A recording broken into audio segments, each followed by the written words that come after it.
Puji nama Tuhan. Di dalam Alkitab, Rasul Paulus dalam 1 Korintus pasal 13 ayat 11 dikatakan begini. Ketika aku kanak-kanak, aku berkata-kata seperti anak-anak. Aku merasa seperti anak-anak. Aku berpikir seperti anak-anak. Sekarang sesudah aku menjadi dewasa, aku meninggalkan sifat kanak-kanak itu. Bapak dan Ibu, saya ibaratkan orang dewasa itu seperti buah yang matang di pohon, bukan karbitan punya. Dan saya berkata begini, bahwa orang dewasa adalah orang yang tenang dan dia tidak pernah lari dari masalah. Dan orang tersebut sering mengalami masalah dan bahkan dia diterjang badai pencobaan yang bertubi-tubi, tetapi dia baik-baik saja. Dia bisa selesaikan semuanya dengan tenang. Dan orang yang dewasa, saya mau berkata adalah orang yang dia hatinya sudah dihancurkan berkali-kali, tetapi dia juga tidak hancur-hancur juga. Ketika dia punya karya dicuri sama orang, dia difitnah, dikucilkan, tetapi dia bisa tetap berbesar hati. Dia tidak membalas, dia tidak menuntut.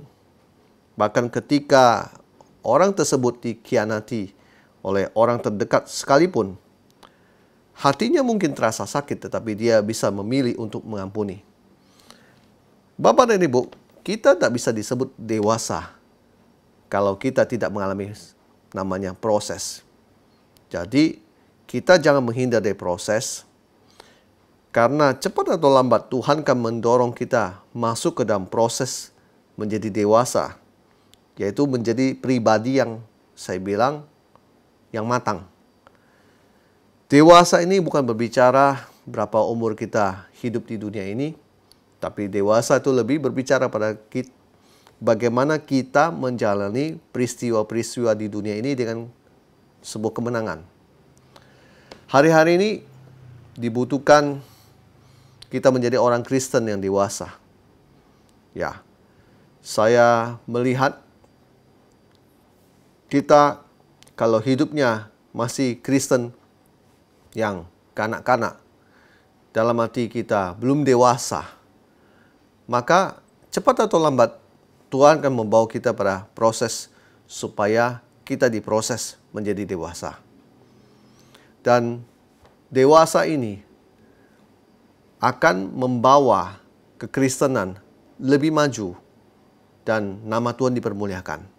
Oleh sebab itu, Bapak dan Ibu, bersikaplah kita sebagai orang dewasa. Mari kita belajar supaya kita menjadi Kristen yang dewasa. Ya, dewasa dalam arti yang saya maksud di sini bukan hanya berbicara dalam iman, tetapi dalam sikap sehari-hari kita. Kita mau jadi orang yang dewasa supaya setiap orang bergaul dengan kita ataupun orang melihat kita, mereka akan melihat Tuhan yang di dalam diri kita dipermuliakan. Haleluya. Puji nama Tuhan. Tuhan Yesus memberkati kita semua. Amin.